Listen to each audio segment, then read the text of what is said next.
Bon, et ben, j'en profite que pour une fois, je suis arrivé de bonne heure en fait. Hein. Il est quoi? Il est un peu plus de 2h30 à l'heure qu'il est. Donc, j'ai fait mes 20 petits kilomètres. J'ai un bon petit spot que je connais déjà, où j'ai de l'eau, j'ai même un peu de cresson là, dans la fontaine. Donc, je vais rester là pour la nuit. Et du coup, j'en profite. Je vais faire une démonstration de mon petit bordel là. Alors sachant que c'est encore qu'un prototype qui n'est pas finalisé parce qu'en réalité bon même si c'est un prototype, c'est le prototype de l'année dernière que j'avais déjà testé. Là j'ai fait des modifs cet hiver. Donc voilà, c'est pas le résultat final, c'est pas tel qu'il devrait être en définitive, mais bon ça donne déjà une bonne idée du côté du côté pratique non et comment l'utiliser. Donc c'est simple, là, je vais faire juste le montage pour voir combien de temps ça prend en gros, hein, et puis voir si c'est pas trop galère. Moi, sachant que ce que j'ai déjà testé chez moi, ça semble plutôt pas mal. Hop, sachant que c'est un modèle qui est conçu quand même pour être, euh, comment dire, utilisable. Alors celui-là, bon, vu qu'il n'est pas finalisé, c'est utilisable normalement à monter sous la pluie avec les affaires à l'abri. C'est-à-dire que là, normalement, je devrais mettre mon sac côté. Ah bah oui, si je tombe sur un caillou, hop, côté abrité. Hop.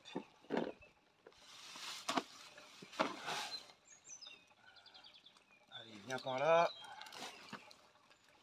Et c'est parti, ça se déplie.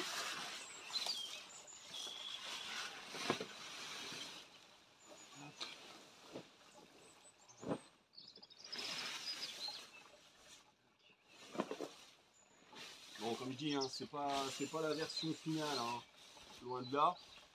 Mais bon, voilà, c'est pour se donner une idée de comment ça s'utilise. Hop. Tac.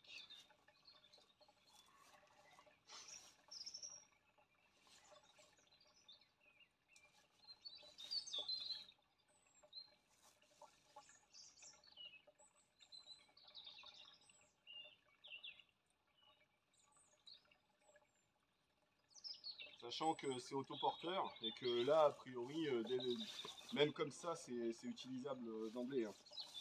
Mais bon, j'ai fait de telle sorte que, enfin voilà, c'est que ça soit autoportant de base. Mais dans tous les cas, une tente c'est toujours mieux si on met des sardines. Hop.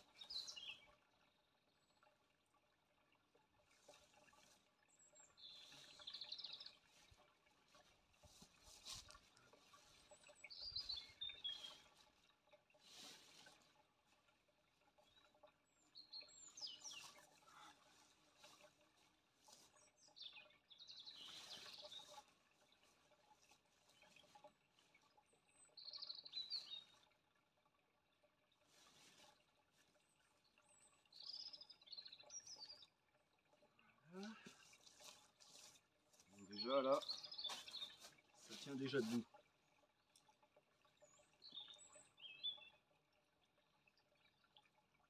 Et sachant qu'il y a quand même la possibilité, j'ai prévu pour, de rajouter, comment, de rajouter la cape de pluie de façon à ce que ça serve de, comment dire, que ça serve de haut vent supplémentaire pour avoir un peu plus de place les jours où vraiment il fait pas beau. Bon là c'est carrément pas nécessaire aujourd'hui.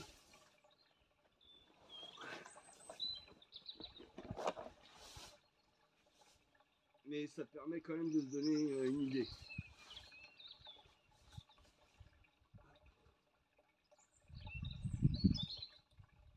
Ah, et puis voilà, toujours les cailloux. Oui, sachant quand même qu'il y a une petite astuce sur cette tente, c'est que j'ai fait de telle sorte que, en cas de besoin, je puisse me servir je puisse me servir de, comment dire, de pattes qui sont repliées à l'intérieur en cas de besoin, parce que des fois bah, on peut pas planter de sardines. Il y a des endroits où voilà, c'est juste pas possible. Donc comme ça, on n'est pas coincé.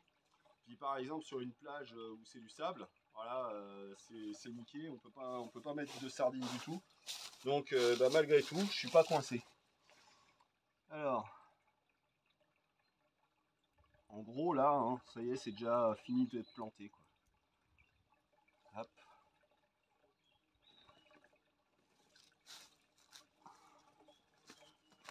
Voilà. Et voilà.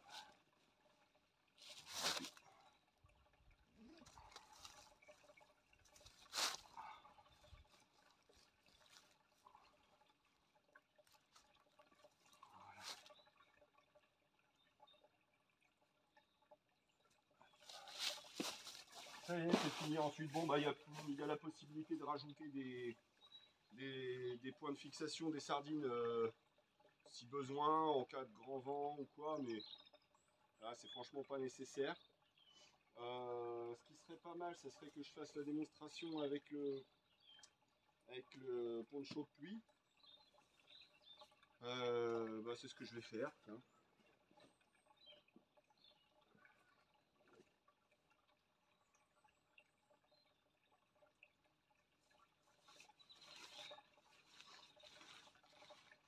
Là, c'est que normalement, j'aurais dû le mettre d'abord avant de planter le bâton. Parce que ça dépend de la longueur, enfin de quelle position est situé le bâton. Tac. Non, je me suis trompé. Je trouve le moyen de repérer ça. Je ne me trompe pas. Ah, voilà.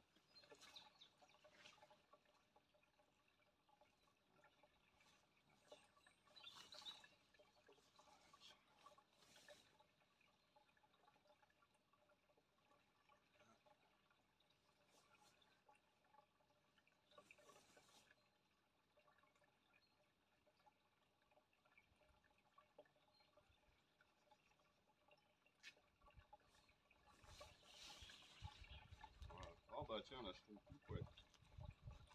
Nickel. Ça tombe bien.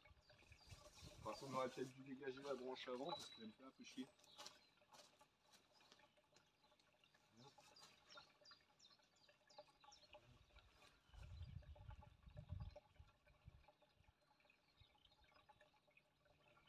Et voilà.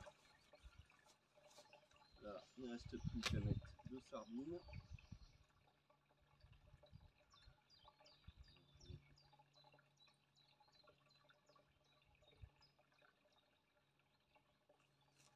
Ce qui fait un auvent pas mal du tout. Bien grand, bien ouvert.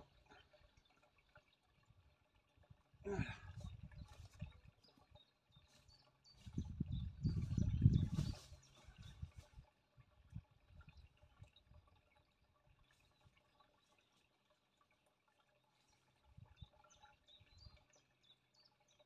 Et voilà. Alors ce que j'ai prévu aussi, parce que ça fait des plis disgracieux, dirons-nous.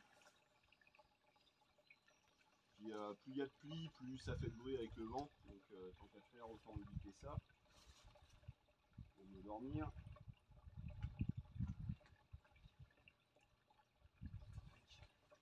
Alors bon, hein, faut voir que c'est qu'un prototype. Voilà, même si je l'ai déjà modifié, il nécessiterait certainement encore des modifications. Hop.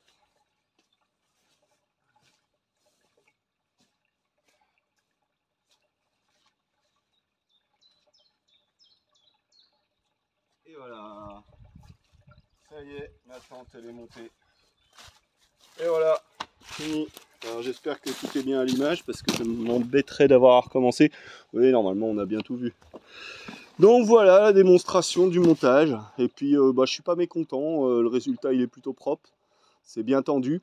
Alors sachant quand même que là on le voit pas, on l'a peut-être un petit peu entendu, mais en fait il y a une en sous-face, il y a une couverture de survie qui est fixée par des pinces, si bien qu'on peut la remplacer en cas de besoin, ou la retirer carrément. J'espère que ça va me faire gagner quelques degrés pour la nuit. Sachant que l'année dernière, quand je l'ai testé, j'avais pas mis la couverture de survie et j'ai un peu regretté parce que je me suis un peu caillé quand même. Mais l'année dernière, j'avais surtout un gros problème de condensation. Donc là, j'ai fait les modifs pour essayer d'avoir une meilleure ventilation. J'espère que ça va mieux se comporter cette fois-ci. On verra ça. Voilà. Tiens, je vais faire voir un petit peu vite fait comment ça se passe à l'intérieur. Donc on voit un petit peu le bousin. Donc vu d'ici, voilà. Alors bon, j'ai pas pris la précaution de mettre les affaires à l'abri sous le haut-vent le temps de ranger, mais bon, c'était pour le principe. Donc là en gros voilà, j'ai ma petite porte avec le tapis de sol qui est pris dedans, dans une petite poche exprès. Et en définitive, d'après ce que j'ai pu tester chez moi, le haut-vent, il est pas mal du tout. Ça fait une place suffisamment importante pour pas être embêté. On peut, voilà, c'est fait pour que je puisse cuisiner en dessous et compagnie. Donc voilà, c'était la petite démonstration du jour et puis j'espère que ça vous a plu. Allez, à plus.